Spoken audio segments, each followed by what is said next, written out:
Bismillahirrahmanirrahim. Assalamualaikum warahmatullahi wabarakatuh.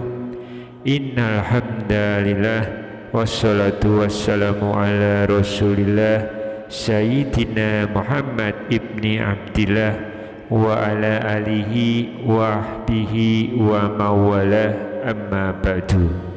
Alhamdulillah, dengan izin Allah kita dapat bertemu kembali di channel ini.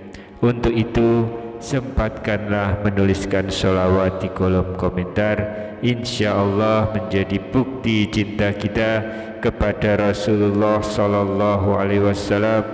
Semoga syafaat beliau akan mengalir kepada kita di akhirat kelak. Amin ya rabbal alamin. Sahabat beriman yang dirahmati Allah, istighfar adalah salah satu zikir untuk memohon ampunan kepada Allah Subhanahu wa Ta'ala. Biasanya zikir istighfar ini akan kita baca setelah selesai mengerjakan sholat, dengan harapan dosa atau kesalahan yang pernah kita kerjakan, baik disengaja atau yang tidak disengaja, bisa diberikan ampunan dan dihapuskan oleh Allah Subhanahu wa Ta'ala. Tidak mengherankan lagi bahwa banyak keajaiban yang pernah dialami oleh sebagian dari kaum muslim yang sering membaca zikir ini secara rutin. Mulai dari pedagang roti yang ingin bertemu dengan Imam Ahmad, hingga seorang ibu yang mengharapkan pertolongan dokter untuk menyembuhkan penyakit anaknya. Dan dari sekian banyak kisah ajaib dari orang-orang yang mengamalkan zikir istighfar ini, di video kali ini saya akan menyampaikan dua keajaiban dari hamba Allah yang rutin mengamalkan zikir istighfar ini. Silakan tonton video ini hingga selesai supaya semua informasi yang kami sampaikan bisa diterima secara lengkap, supaya tidak gagal paham insya Allah. Sahabat yang dirahmati Allah, kisah yang pertama adalah kisah ajaib dari seorang pedagang roti. Kita ketahui bersama bahwa Imam Ahmad rahimahullah merupakan salah satu ulama besar yang namanya sangat terkenal hingga saat ini. Dalam sebuah kisah yang ditulis oleh Imam Al-Jauzi rahimahullah dalam buku tentang Imam Ahmad, dikisahkan bahwa ketika sang imam besar ini memasuki usia senja, beliau ini tiba-tiba begitu ingin sekali pergi ke negeri Syam.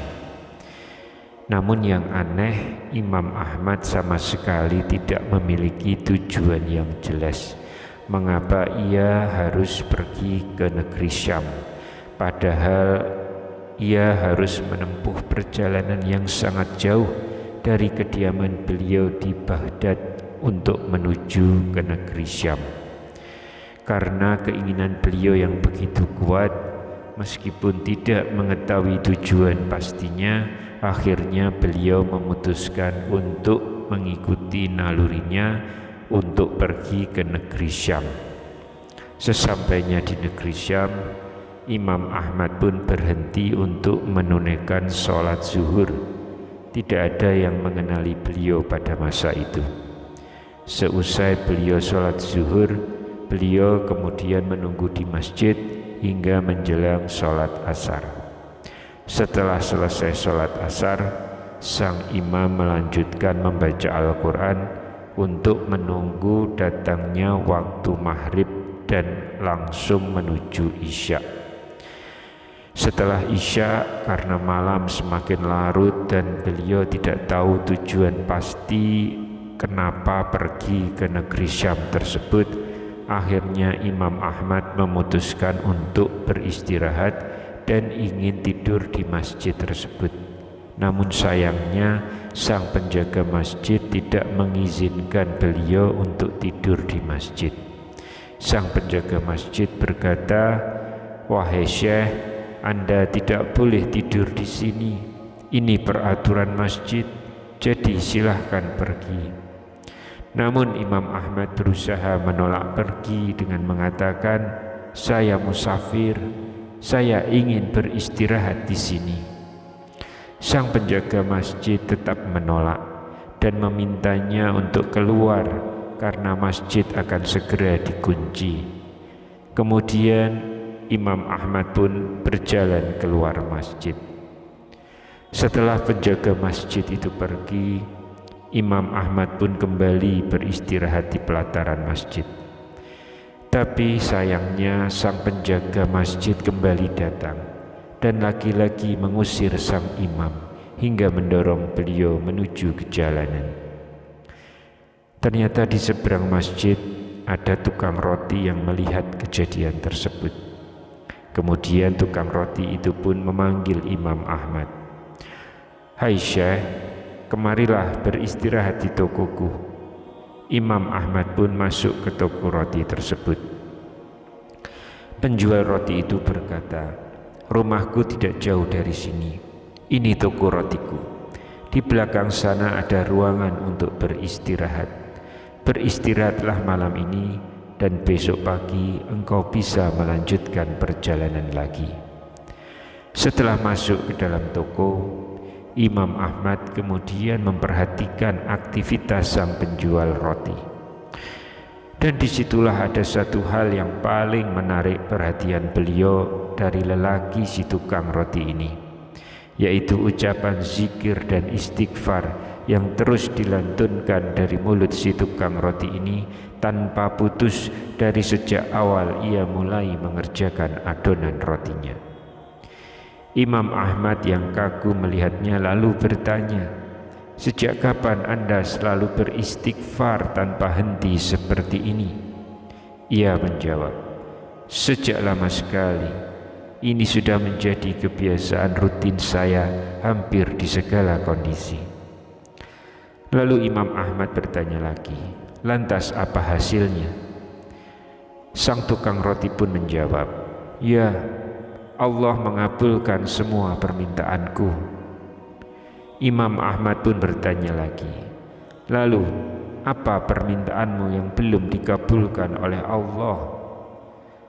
Tukang roti yang soleh ini pun menjawab, "Sudah cukup lama saya selalu berdoa dan memohon kepada Allah untuk bisa dipertemukan dengan seorang ulama besar yang sangat saya cintai dan agungkan. Beliau itu adalah Imam Ahmad bin Hanbal." Allahu Akbar. Karena istighfarmu lah ternyata Allah Subhanahu wa ta'ala mendatangkan aku ke kotamu tanpa alasan yang jelas. Karena istighfarmu lah marbot masjid tadi melarang aku tidur di masjid. Ternyata karena istighfarmu lah engkau menawarkan aku beristirahat di tempatmu. Hai tukang roti, akulah Imam Ahmad bin Hanbal, jawab beliau. Mendengar jawaban Imam Ahmad ini, si tukang roti itu pun langsung memeluk Imam Ahmad bin Hanbal dengan perasaan gembira, haru, semuanya campur aduk dan tidak tahu harus berkata apa. Subhanallah. Itulah keajaiban istighfar yang pertama. Keajaiban kedua dari zikir istighfar adalah kisah nyata dari seorang ibu dan anak perempuannya yang sakit. Keajaiban ini terjadi pada seorang ibu yang tinggal di wilayah Kashmir. Ibu ini memiliki anak perempuan yang mengidap penyakit tulang. Dokter-dokter di wilayahnya belum ada yang sanggup mengobati penyakit anak perempuannya itu dan menyarankan untuk membawa si anak ke seorang dokter muslim spesialis tulang yang tinggal di India.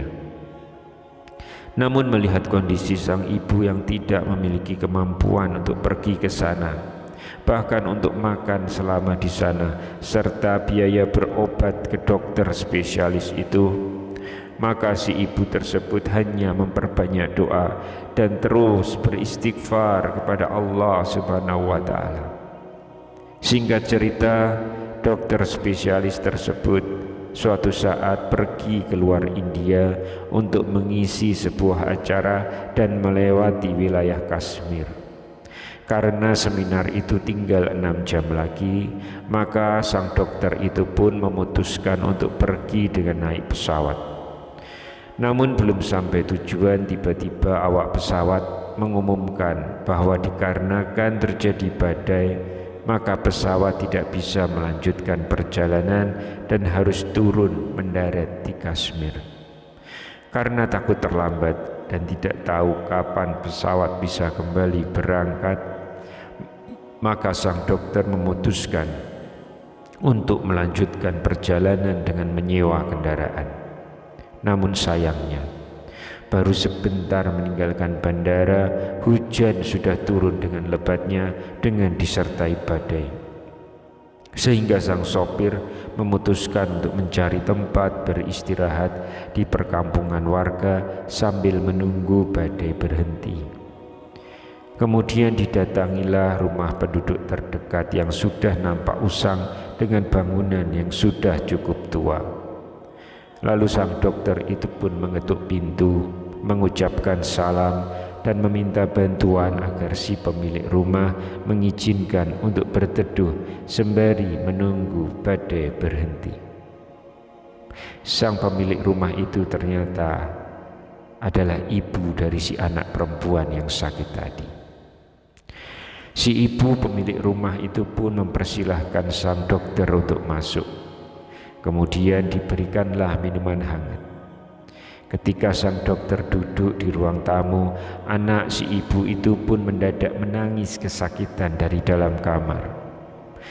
Sang dokter bertanya, "Kenapa anak ibu menangis seperti sangat kesakitan?"